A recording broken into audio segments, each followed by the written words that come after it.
Era lo que me temía. ¡Apartad! ¡Dejad paso! Como vayas, puedes desestabilizar la situación otra vez. Míralo con perspectiva. Es por el bien de todos. Este es el mundo por el que luché. No.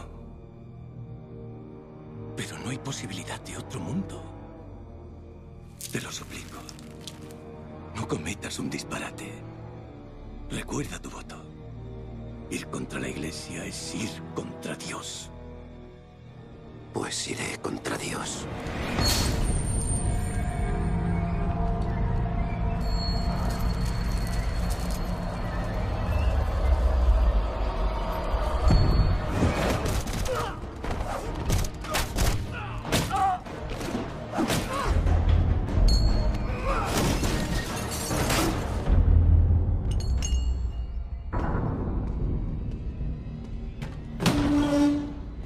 Que Dios nos proteja.